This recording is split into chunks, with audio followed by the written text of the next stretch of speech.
Hi everybody, I'm going to show you how to reset your toilet. If you have water leaking from the base of the toilet, this will help you fix the issue. First, turn the water off to the toilet by closing the angle stop. Next, flush the toilet. After flushing, remove the bolts from the base. Once the base screws are off, unscrew the supply line. Also, take the tank lid off and put it somewhere safe. Now, I am holding the valve due to the pipes being CPVC and very brittle. Make sure you do not unscrew the supply line without supporting the valve. This could cause a fitting or pipe to break or leak. Once that's done, you're ready to vacuum out the rest of the water or use a sponge in a bucket, that works too. And you're ready to pull it. As you can see, that flange has seen better days.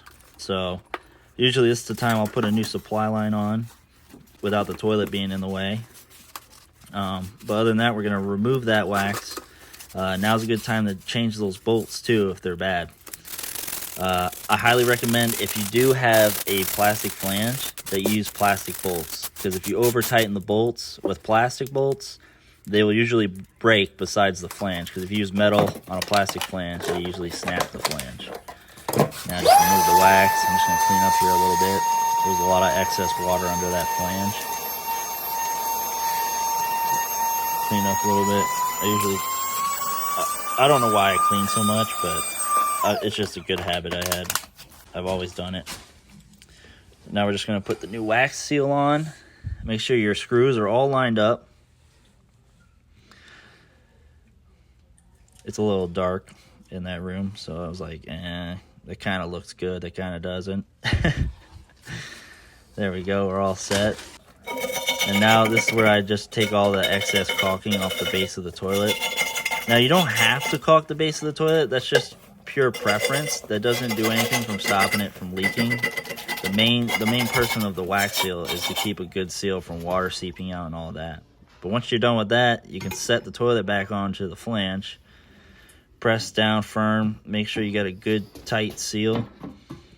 And then we're ready to put the bolts back on. So we're just going to put those back on. I usually hand tighten them first. And then I'll just put a few turns on the wrench and then rock the toilet, see if it's rocking at all. Make sure it's firmly placed to the ground. And then once that's good, you're ready to go. And make sure your supply line's all tight. Rehook up your supply line to the fill valve of the toilet. Also, if you're doing the bolts and your toilet's still rocking, you may need shims. So you can check that too.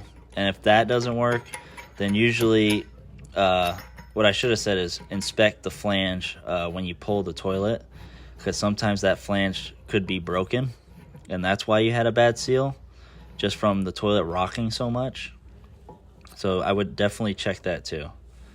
But like I said, hook up back to the fill valve. And then you're ready to turn the water back on. You can see I'm being very careful with that pipe, because I was like, man, that thing looks old. It was all brown. I'm going to fill her back up. Fill the water back up. And I'm just going to do some excess cleaning. I do this at every call, believe it or not. I usually just try to leave the jobs as clean as possible. Cleaner than I arrived. Yeah, that's just the thing I do. Some people think I'm crazy. They're like, man, you're wasting way too much time. But, you know, I like making people happy. Customer service is like my number one thing in plumbing.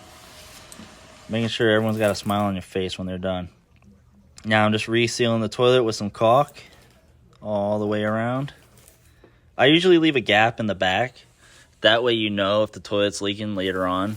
Because, I mean, you want to see that water. Because if you do the whole toilet, then you're never going to see that water. And eventually, when it starts to seep out and you pull that toilet, it's just going to be all nasty and gross under there.